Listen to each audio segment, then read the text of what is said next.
Elliotte Friedman.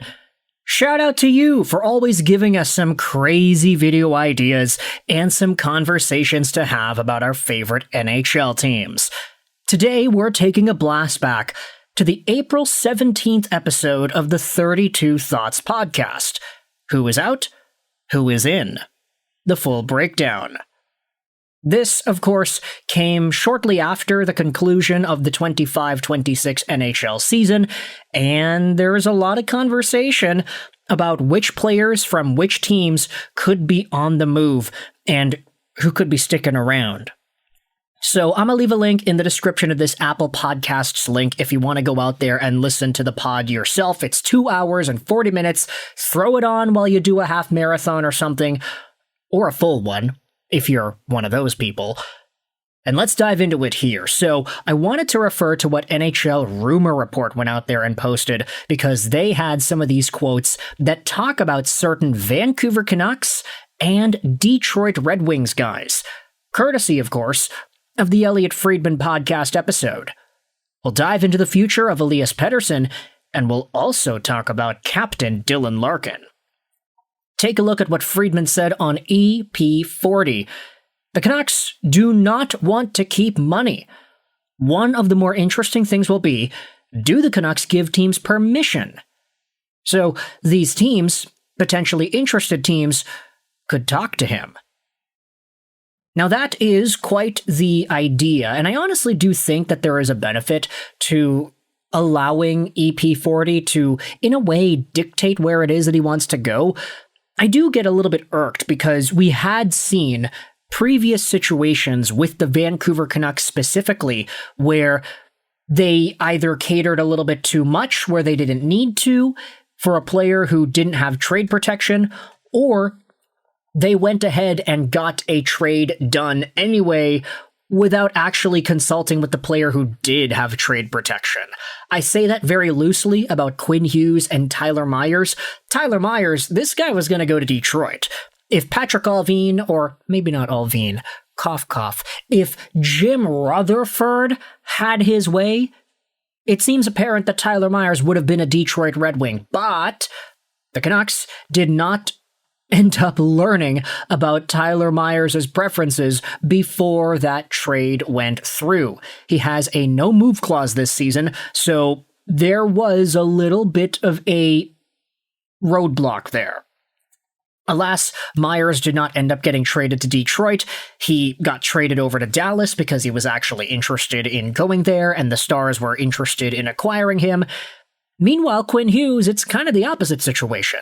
The guy had, or has, no trade protection whatsoever on his $7.85 million deal. He doesn't have any clause at any point throughout the course of this contract, which was much to the Vancouver Canucks' benefit.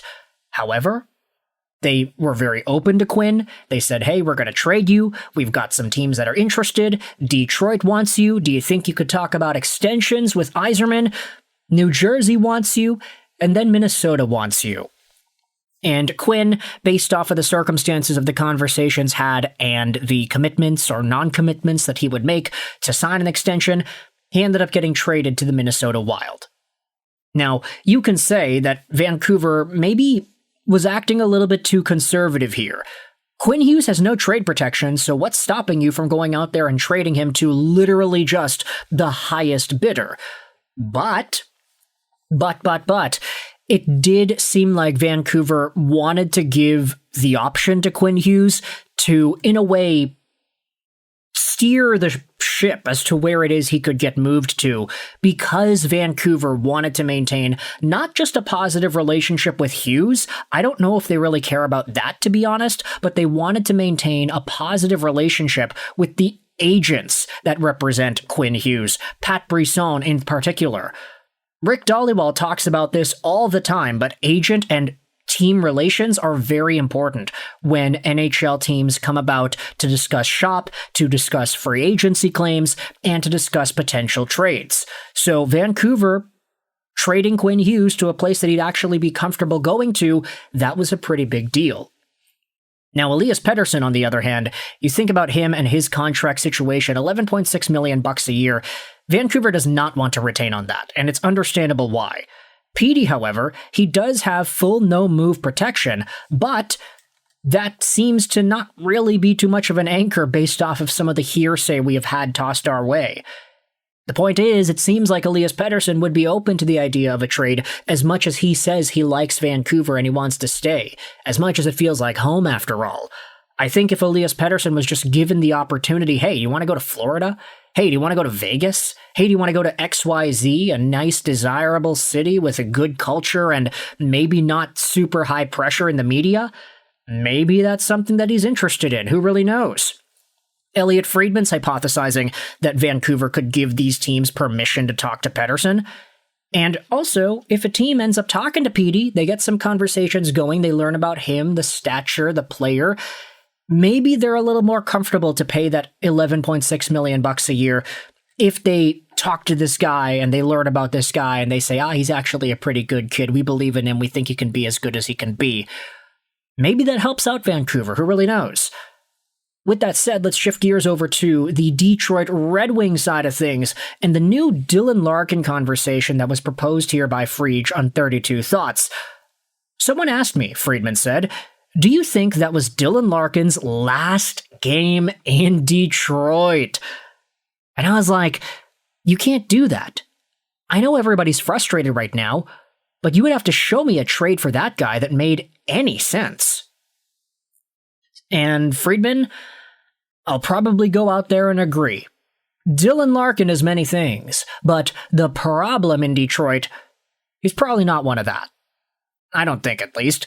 Dylan Larkin had 67 points in 74 games played this season, a dip from his 70 points in 82 last season. Yes, it is true. Larkin has not been the best since 22-23 and 23-24, both point-per-game seasons, just limited with games played.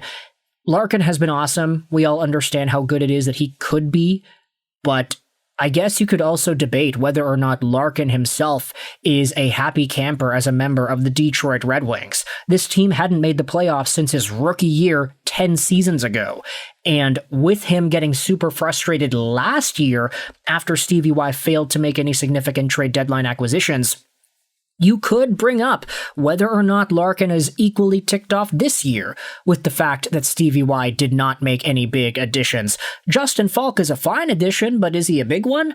I'm not sure. You also can bring up the idea that says, hey, the Detroit Red Wings just totally crapped the bed. They were one of the best teams in the league at the end of January, and they finished off with all these losses and missing the playoffs. That cannot bode well for a guy like Dylan Larkin, whom we were already talking about in similar conversations last year as well.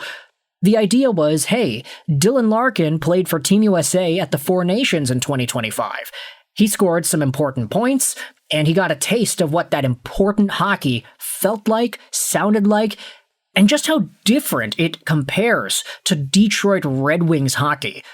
We were joking around a lot last year saying, oh wow, Dylan Larkin just played these super intense, amazing games for Team USA against Canada, and then he's going to go back to this Red Wings team. Not saying the same thing happened with the Red Wings this year, but Dylan Larkin did go over to Team USA at the Olympics, won a gold medal, and then suited back up with the winged wheel only to see his team fall off the bus and totally crap the bed again. Is that enough to deter a guy from this team and its future? Who really knows? But the idea that Elliotte Friedman's getting asked about, hey, do you think that was his last game? Oh, that's pretty bold, isn't it? You can let me know your thoughts in the comment section below, whether or not you think there is merit to the idea of thinking that Dylan Larkin has potentially played his last game with Detroit. We already know where Steve Yzerman's mindset lies. He understands that the team was not great and they need better players. Dylan Larkin is going to be a very difficult player to upgrade. And if you end up finding a way to do that, then that's totally something that I am not prepared to hear at this time. We'll get there when we get there, I guess. But you can let me know your thoughts in the comments section below. Thoughts on Dylan Larkin potentially getting traded. Thoughts on the Vancouver Canucks potentially giving teams the permission to talk with Elias Pettersson in regards to trades. It's all here from Friedman on 32 Thoughts. I hope you enjoyed this video. 9. and bye.